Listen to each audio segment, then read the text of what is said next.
don't see anything. How about that one?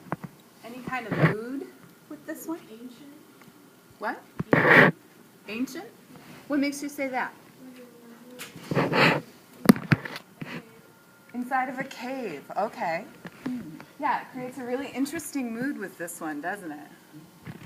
What makes it kind of feel like a cave for you? Like the back wall, somebody could have tried to carve something onto it. Yeah. What are we getting from this light in particular that we haven't talked about in a lot of the other ones? Texture? We're getting a lot of texture. So all of that texture on the wall is created by that single light, isn't it? So that light reflected through the bubbles and things is creating a really interesting texture on there. How about color for this photo? It shows a little bit of color, but A little bit of color? yes, it does. Very phosphorescent and bright, you know. Very phosphorescent and bright. And your eye's drawn to that lamp as the light source, right? Kind of creates a nice warm feeling in the environment around it, though, doesn't it? Yeah. Yeah. So that's a really neat one, too.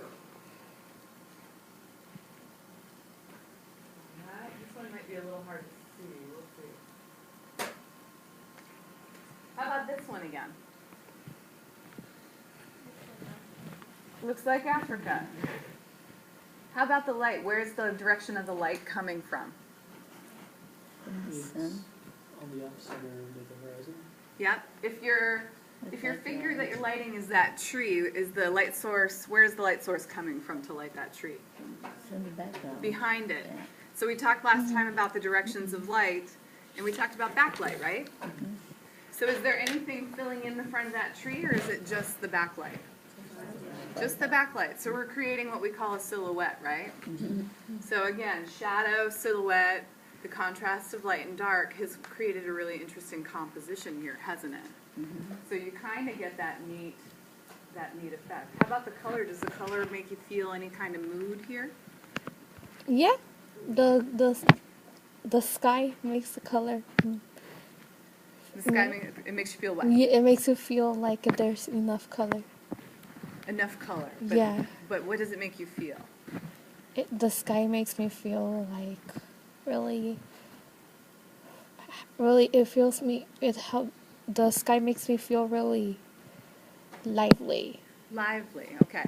So again, it's those adjectives and those descriptive words that I'm trying to pull out of you guys. Like, what does it make you feel? Does it make you feel warm? Does it make you feel peaceful? Does it make you feel like there's a chance at a new beginning? Does it, what is it that this light makes you feel like? What does it help you?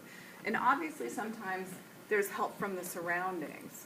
Like part of what that moonlight makes us feel peaceful is that the water's not like a raging storm going on. There's not clouds in the sky. So sometimes the environment is contributing, but I want you to kind of focus in on what specifically the lighting is doing for the mood or the feeling of the picture. Okay? So we'll take a look at a few more next week. I don't think we got into roses yet. I want to mention that what Rose did, you guys, and a lot of you just picked a single picture. What Rose did was you took pictures of your garden, is that right? Yeah. And she took them at different times of day. Rose, we're kind of blessed to have Rose. She's this amazing artist, so she has a very neat perspective on a lot of different things, and she's got a lot to bring to something like lighting, because she's already got an artistic eye. But she took pictures of her garden at different times of day, and then she kind of picked some times of day where the lighting kind of really intrigued her. So she actually made kind of a project out of it. So she really kind of spent time observing, how does the light shift? How does the shadow shift? Do the shadows have different colors? Does the light quality have different colors? So that's kind of what I wanted you guys to take out of this project. And she did a great job of that.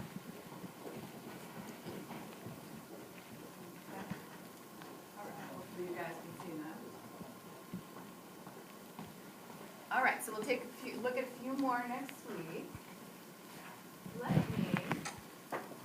We're going to finish up. We started talking about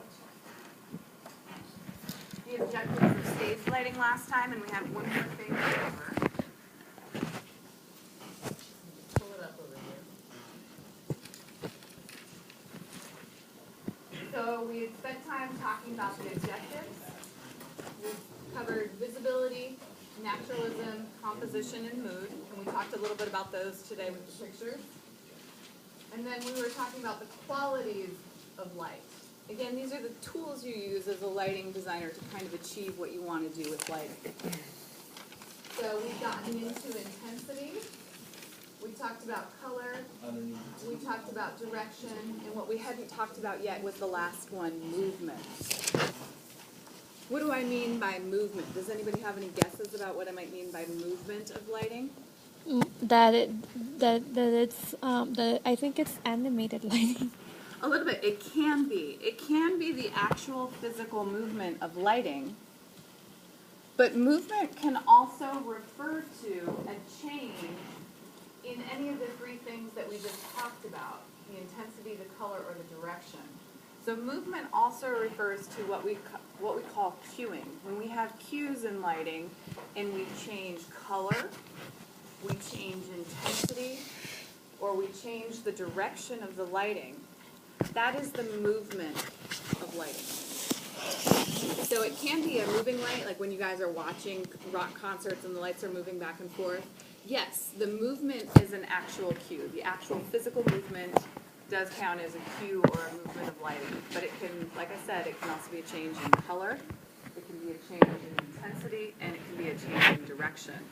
So it may not be a physical movement, it might be a computer-controlled movement that's not physically sweeping across the stage.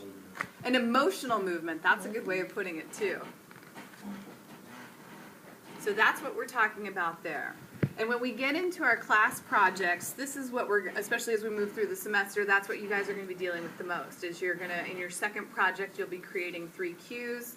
So you're talking about the movement from either like one location in the play to another, or the change of mood in a play, and you'll be